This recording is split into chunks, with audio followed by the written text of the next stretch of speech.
sports talk worldwide with news from the NBA. Now, this news is a little bit late, you know, because I'm going to be honest with you guys. I had to get my mourn on a little bit. Let me mourn a little bit. You guys know I watch the Clippers. I watch them religiously ever since Blake Griffin got there, so I don't miss too many games. I probably miss about 7, 8 games in years, right? It's must see TV as far as I'm concerned. I like the way they play, right? But um, our boy Chris Paul is going to be out 6 to 8 weeks. I'm sure most of you guys know this, but it's just to me, this is like every year. It is the Clipper curse, guys. The man's out 6 to 8 weeks. That's our best playmaker on the team, one of the best in the whole league. Everybody knows it. Lockdown defender, a guy that just understands basketball. He pretty rarely makes mistakes. Right, his assist to turnover ratio is incredible.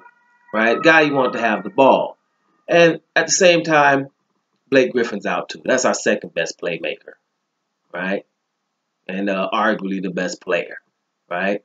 Totally versatile player on the forward position, and he's been out for a while. So these guys are going through this, and it's like every year. You would really like to see the Clippers get into those playoffs healthy, see what they can do with this team that they got together. I think that, like I said earlier this year, that they're gonna have to make this happen this year. Now we know we're going through the Clipper curse. We know we're missing our two leaders, our two go-to guys. So someone's bad luck is other people's opportunity. This is how they're gonna have to be looking at that.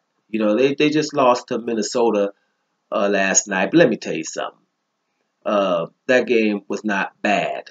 They're starting to get, other people are starting to see what they can possibly do. They have a lot of confidence coming from the bench with Felton and Crawford. Those guys are already confident. But like I said before, the Clippers are going to have to go to DeAndre Jordan, who had 27's career high last night, but go to him early and often. Live with a few mistakes when you give him the ball down on the block. That he's going to make mistakes. Why? Because he doesn't even know what that thing is. He gets the ball up in the air over the rim to dunk it. Right? Give it to him early and often. Live with the mistakes. It's still the season, the regular season. Imagine this, guys. Imagine DeAndre Jordan, right? DeAndre Jordan getting double teamed, and Blake Griffin and Chris Paul are still on the court with Redick. Right? Imagine that. This guy jumps out of the gym. He has a left and a right hand. When he dunks the ball, he dunks it mostly with the right. Shoots the free throws with the left. The man can finish. But he is going to be clumsy because he doesn't get the ball on purpose. And give it to him early and often. When we figure this out, and I think they're on it, they got Kevin Garnett there to help out, which is not about the moves. I think he has them. It's about you guys deciding to live with the few mistakes he's going to make because he doesn't get a chance to do this often in stress situations. Right? I'm sure in training and practice, he's handling his business. And people are saying to him, well, why does this happen in the game? Because I get the ball once. Right? And at that particular time, I'm probably nervous. Don't know what to do. Let me make 2 or 3 mistakes, and I still get the ball again. And you guys will see what will happen with the Clippers. So we're going to go through this Clipper curse, but I think they're going to still make the playoffs. And if everybody's healthy in playoffs time, this team will be strong because of their bench getting all the minutes they're getting now. When you get minutes, you get confidence. All right? So I'm going to live with the Clipper curse. I'm gonna be checking them out and seeing how they develop. Interested to see when Blake Griffin come back to see how he's playing. But Blake Griffin has mad handles. I'm pretty sure he's even shooting that jump shot even more while he's hurt. And he is an incredible playmaker himself. I'm sure when he gets back, I'm guaranteeing you a 10 to 15 game stretch, he will average 7, maybe 7.5 assists. Remember, I said it. Now, to another point. Let's get on to the James Harden versus Russell Westbrook argument of who should be the MVP. up until now. The argument is really so close. Both sides make a whole lot of sense, right? Both sides make a whole lot of sense. Let's start with James Harden. Beginning of the season, nobody thought the Houston Rockets would be doing what they're doing, right? And James Harden averaging, I'm rounding everything up, but if you average 29 points, 12 assists, and 8 rebounds, this is also historical numbers. Ridiculous, right? You guys are in third place in the West. That's also ridiculous and unexpected. So when you reward winning, right? So the best player on the best team normally gets the nod, right? So he has all the reason. He's putting up ridiculous numbers. All the reason to be the MVP favorite, really. So that argument is there. There's no doubt about it.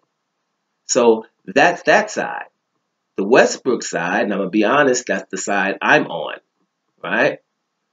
30, 10, and 10 wins, period. As far as I'm concerned. I don't care whatever somebody else do. You better be doing a whole lot of stuff because this hasn't happened since 1962. If we're going to keep stats of triple doubles, right? You got somebody got at half, we're not even halfway, and he already got 21 of them, averaging a triple-double. But I don't like when people just say he's averaging a triple-double. He's not averaging a triple-double. He's averaging a monster triple-double. 30, 10, and 10, and leading the league in scoring. This is historical, and he's doing it in 7 minutes less than Oscar Robertson was. They just did a projected, if he would play those 7 minutes, he would be at 50, 17, and 17. He's playing 7 minutes less than the guy who did that before. The only guy who ever did it before.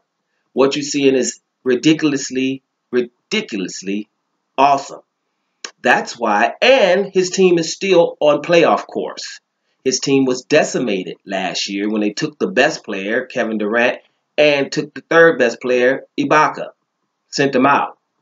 And I'm telling you, watch the games with him. Unlike Harden can go high pick and roll, dish out to somebody who's a three-point specialist. Ryan Anderson, shooting them like whatever. Ariza, shooting them. Eric Gordon, shooting is the best in the league right now, right? All those players on his team.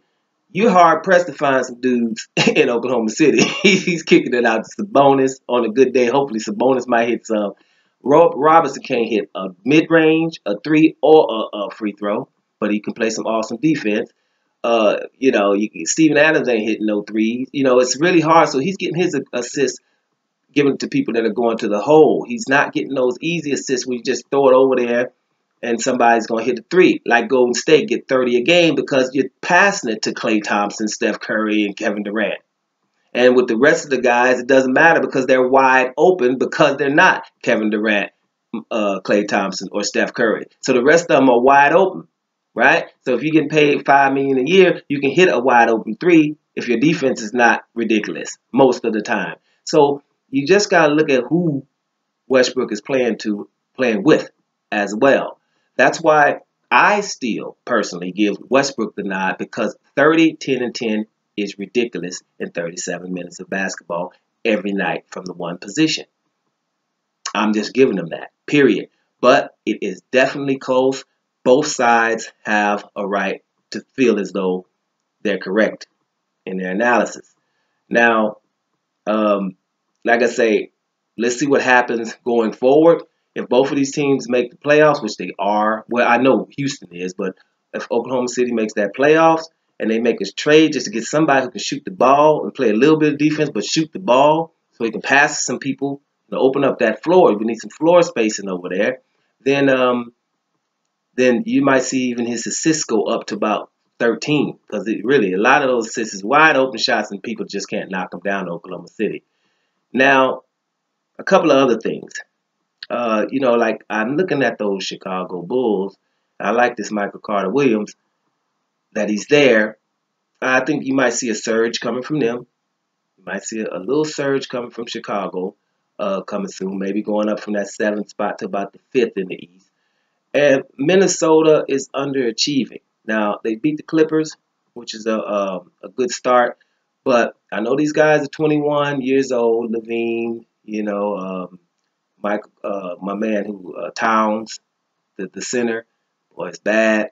Wiggins, these cats, they're still underachieving. Now, Rubio is one of the smartest players in the league, but he just cannot come off a pick and roll and just pull up and make that jump shot religiously. That's what if he were able to do that, he would be elite.